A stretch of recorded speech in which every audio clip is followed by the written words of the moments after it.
This is the farewell video for the 68 Cougar project because the shop is being rented out to somebody else and it needs to leave the shop.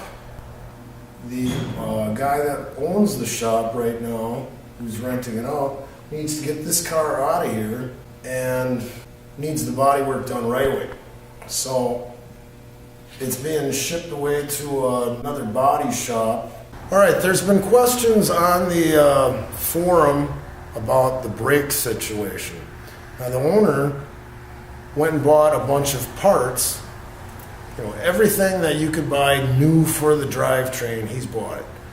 When he had the rear axle done, he had a positive traction unit put in with, I think 411 gears or 373 gears, and he had the kit put on that changed it over to disc brakes. Well, a lot of times when you buy disc brakes in the back, you should buy a whole kit that has a matching master cylinder. I'm not the engineer, I couldn't tell you what it should have, but a lot of times the bore size of the piston is bigger because it takes more fluid to move calipers rather than just that little slave cylinder on the brake shoes. There was another guy that came here and did all the brake lines, and he had a really nice tool. And I've seen other people that bought cheap tools from, I won't even say the name of the product, but when you buy a cheap name tool, that's usually why it's cheap, because it doesn't work. So if you get the good kind from Snap-on or Matco or something, it's well worth it. You'll use it more than one time in your life. And it does a double flare kit. There's instructions on it. And they've got different dies for different types of flares, little bubble fitting, all kinds of stuff.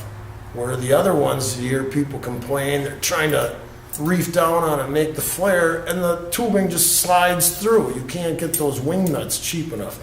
This one I saw him using from Snap-on had real bolts that went in there and reefed down on it, and then the tubing doesn't slide in it.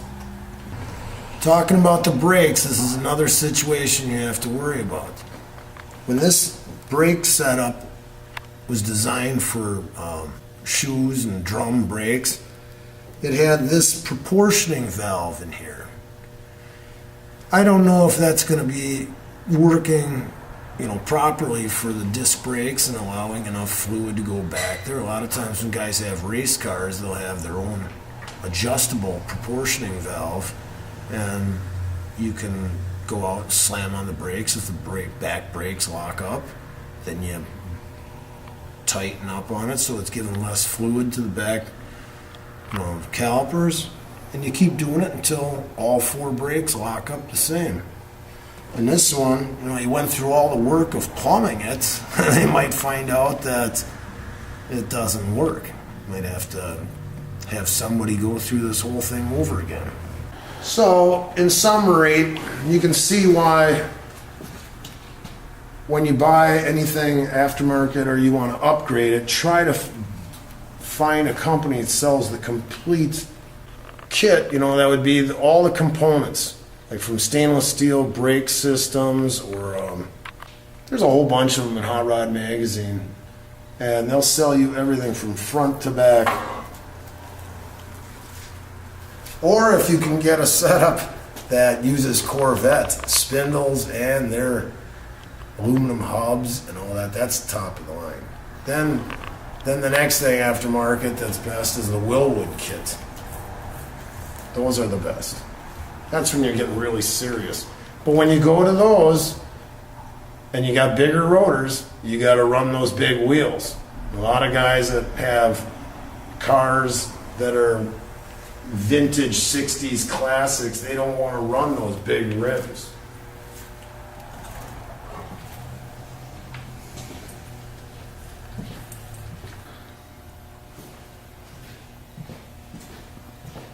It must have been from the door opening too fast there. All that Bondo? Yeah. These are the new fenders all stripped down. This one's gonna need a metal patch. Yeah, it's rusted right here. We're thinking about taking it out of this, but it's not the right shape at the bottom. Well, you can work with it.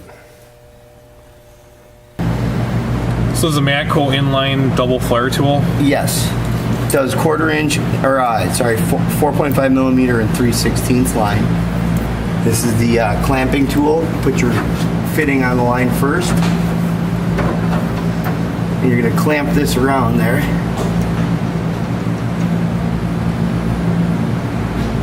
Setting the height to the shoulder on there. Okay.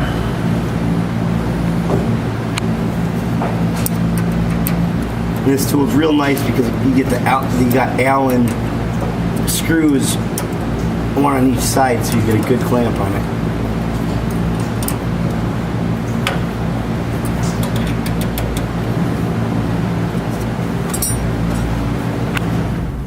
Now you take that same die, stick it into the line, and then you slide this tool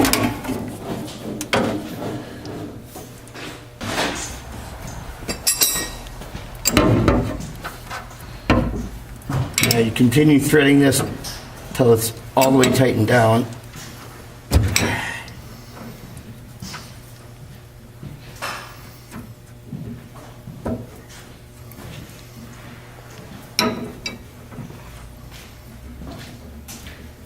Okay, now that that's tightened all the way down, you hold the bigger part, it's a 22 millimeter, and then you thread the end screw in with the 9/16.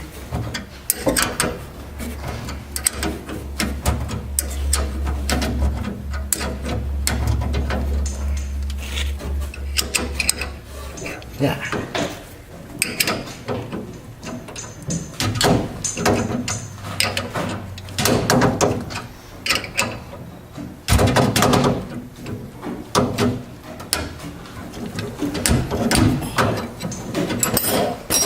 And once you get it in until it pretty much stops turning, you don't have to crank it really, really hard. Then you take that piece off, pull the die back out. See, I've pointed in the center there.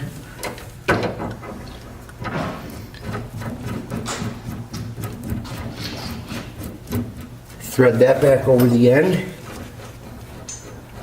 Now you're going to run the threaded screw back into the inside, push that flare into the inside, making the double wall flare.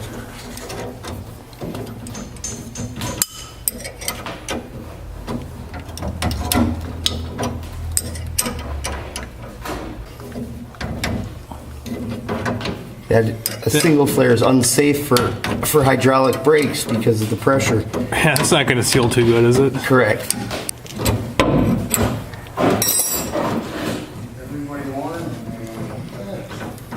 Well, it's like guys using compression fittings. That's the worst thing you can do. Oh yeah, compression fittings are actually against the regulations for auto repair.